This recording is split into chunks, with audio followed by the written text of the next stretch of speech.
ரீசெண்டாக இந்த விஷயத்தை பற்றி யாரும் பேசலை. இந்த விஷயத்தை பற்றி என் ஃபாலோவர் என்கிட்ட பேச சொன்னார். இப்போலாம் நானும் பேசலை, என்கிட்ட அப்படி யாரும் சொல்லலை. ரீசெண்டாக நானும் வீடியோஸ்லாம் நிறைய போடலை. சரி, ஒரு விஷயத்தை மட்டும் உங்கள்கிட்ட கொஞ்சம் ஷேர் பண்ணலாமேன்னு வந்தேன். ரிஜெக்ஷன், ஃபெயிலியர்ஸ், இதை ஃபேஸ் பண்ணாத ஆட்கள் யாருமே இருக்க மாட்டாங்க. சொல்லப்போனால் வாழ்க்கையில் அதிகமாக ஃபேஸ் பண்ண விஷயங்கள் இதுவாக கூட இருக்கலாம். ஆனாலுமே நம்ம இன்னும் ட்ரை பண்ணிக்கிட்டே இருக்கோம்.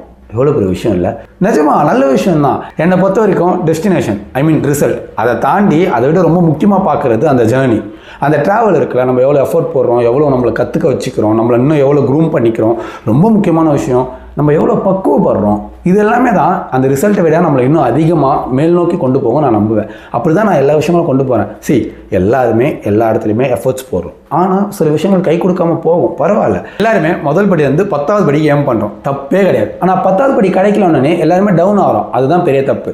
நம்ம எங்கே வந்திருக்கோம்னு பாருங்கள், 8வது படிக்கு வந்திருப்போம். அஃப்கோர்ஸ் முதல் படியில் ஆரம்பிச்சது 8வது படிக்கு வந்துக்கிறோம். சும்மாவா?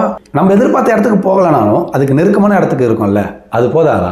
இல்லையே, நான் 8வது படிக்கலாம் போலியே, 2வது படியில் தான் இருக்கேன் அப்படின்னு சொன்னீங்கன்னா தப்பே கிடையாது. உங்கள் எஃபர்ட்ஸ் அவ்வளோதான் இருந்திருக்கு, இன்னும் அதிகமாக போடுங்க. 8வது என்ன, 20வது படி கூட போகலாம். சிம்பிள். நம்ம போடுற எஃபர்ட்ஸ்க்கான இடங்கள் நமக்கு கிடச்சிட்டு தான் இருக்குது. இது ஏன் சொல்கிறேன்னா, இந்த வீடியோஸ் போடாத நாட்களில் நான் சில விஷயங்களை ட்ரை பண்ணேன்.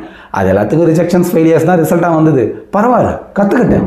இப்போ நான் ஆஃபீஸ் போனோன்னா கூட இன்னொரு ரிஜெக்ஷனும் ஃபெயிலியராக காத்துட்ருக்கோம். பரவாயில்ல.